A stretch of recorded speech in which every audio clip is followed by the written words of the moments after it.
That was good. And I said, I know. She gave me the hug. And I said, well, I'm still gonna go home and tell my brothers that you bowed to me. She kind of like waved me on. And when I did come home, I said I brought the food up to the monks and nuns, and Sonam was so happy to see me, guys. She made a reference to me, and they told me get over it. It's a delightful story. This is a pagan woman, if I want to be vulgar. She doesn't have a personal God. Doesn't believe in a personal God. She believes in a divine animation, a spiritual power in the universe.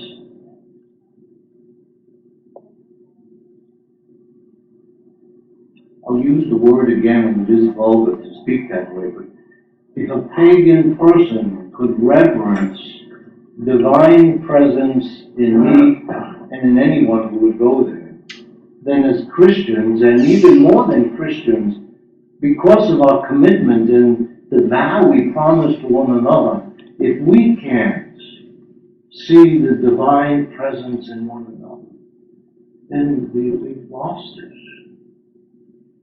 We've lost it. And maybe the grace of the retreat is that we desire to have it again. This desire to have reverence for how God is present in each of my brothers.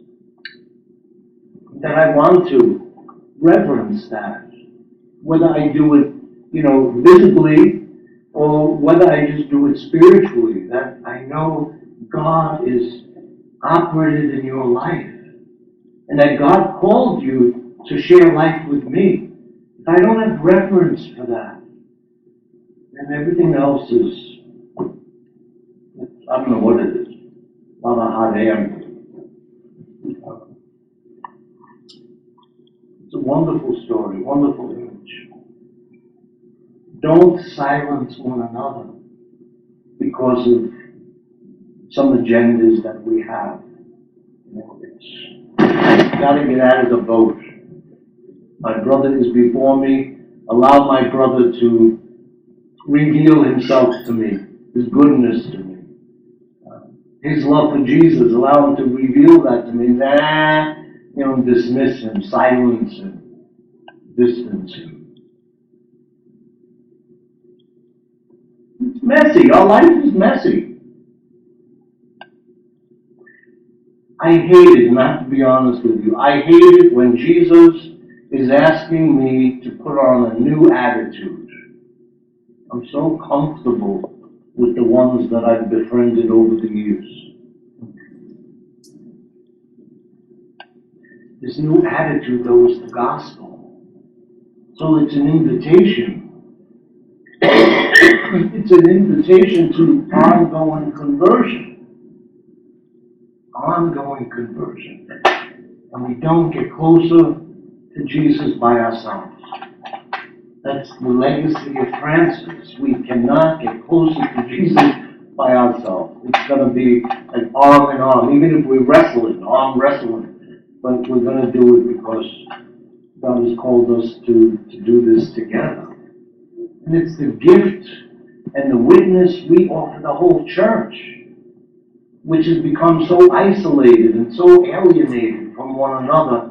We bring this wonderful, fresh witness of fraternity, this one-to-one relationship, interpersonal relationship. To me, it's scary. You stop at a restaurant with a couple of the guys and you have pizza and beer. And you're looking around at the tables, you could see people, they're out for a meal, and each one of them is texting somebody who's not even present. And the person who's present is ignored. And let's go out to dinner. We don't talk with each other. I gotta keep up with everything else and everybody else. It's madness. Yet this is the world that we see all around us.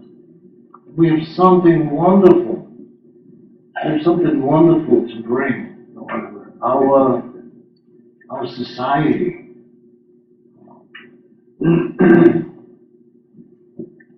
Are we willing to be vulnerable? Are we willing to be intimate? You can't ask guys that question because they'll punch you in the mouth. You know? Because again, our society is perverted. Intimacy is an emotional, spiritual closeness that we can have with another person. And yet we've made intimacy sex. You know, how sad that is. That you think if you've been intimate, first of all, it's none of your business. But we've made it something other than this real spiritual calling to communion with one another. That's the value outside, but if in our fraternities we treat each other the same way, then we lost it. And we need to again rediscover the Holy Communion that I pledge to you and you pledge to me. And that it's okay for me to require that you be generous when I say, you promised me. You'd be my brother. We do it too easily, brothers. Jesus is asking us to step out of the boat. He's asking us to dare to be what we said is important to us. I want to be a friar of San Damiano. And friar is brother. I want to be a brother. I want to live brotherhood. He just dares us to be authentic about that vocation. And the world needs you and me to give that witness. But we can't do it from the comfort of our isolation. We need to get out of the boat. And Jesus is the one who initiates it and says, come. I dare you to come. I dare you to say yes. And he promises us such richness and blessings when we're willing to say, you called me to this life, and I will follow. I will come. And he promises us the support. I want to close with a passage from the Gospel of John. John chapter 8.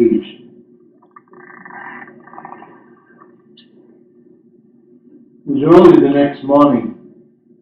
Jesus arrived again in the temple area, and all the people started coming to him, and he sat down and he taught them. Then the scribes and the Pharisees brought a woman who had been caught in the act of adultery, and they made her stand there in front of everyone. And they said to him, Teacher, this woman was caught in the very act of adultery. Now, in the law, Moses said this kind of woman should be stoned. Mm-hmm. So what do you say? They wanted to trip him up. So Jesus knelt down and he began to write on the ground. When they continued asking him, he straightened up and he said to them, Let the one among you who has not sinned be the first to cast a stone at her. And then again he bent down and he wrote on the ground. And in response they went away one by one, beginning with the eldest. So Jesus is now left alone with the woman. Then he straightened up and he said to her, Woman, where are they? Has no one condemned you? She replied, No one, sir. Then Jesus said, Neither do I condemn you, but go and sin no more. In closing this conference, brothers, on being true brothers to one another and laying down all of our stuff, our agendas, our prejudices, all the limitations we impose on ourselves, our own hearts, and impose on one another. I read this text, the adulterous woman. But we're all harmed, you know. It's our story. We've all been unfaithful. We've hoarded our treasure.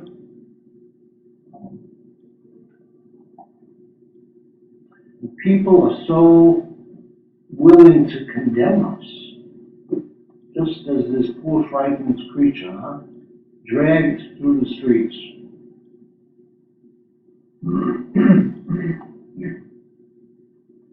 We're called to something so wonderful, yet in our sinfulness, in our humanness, in our weakness, we're not faithful as we ought to be. And we have brothers who can bathe our fears and help us to be faithful, or we can have brothers who will just condemn us.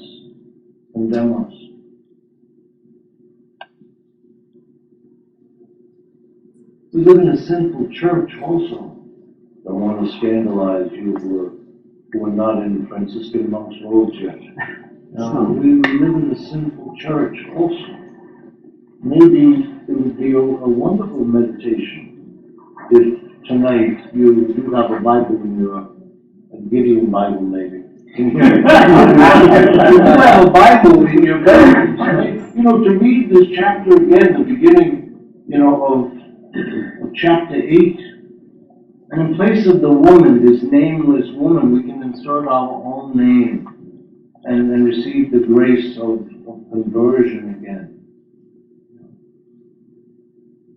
Perhaps we can put the word church, wherever this name woman is, insert the word church.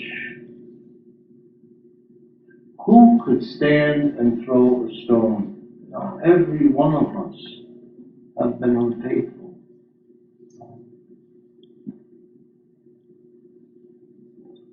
And Jesus just keeps saying, I love you, come, come, come. And we should say the same thing to each other. Yeah, you screwed up, but you just told my brother to come. And you have extended that compassionate care. And I applaud you for that. In fraternity, you extended that. And we need to always remember that, you know, we all have clay feet. We are all so fragile. And when we fall down, can I come to you and will you wash my feet? Or will you pick up the stone to condemn me because you're a self-righteous scoundrel? Tough, huh? Tough. This gospel life we live, you know, is tough. Let's really try to love one another. That's like the whole attitude that Jesus wants us to have. A sheet, if you want to take one. Excuses for staying in the boat and reasons for getting out of the boat. I'll leave them here if you want one. Okay. Brothers, peace to you. Is night prayer now? Or do you, or what's next? Ron? Okay, can we do it here? Because we've got the angelic voices of the children in the chapel. And then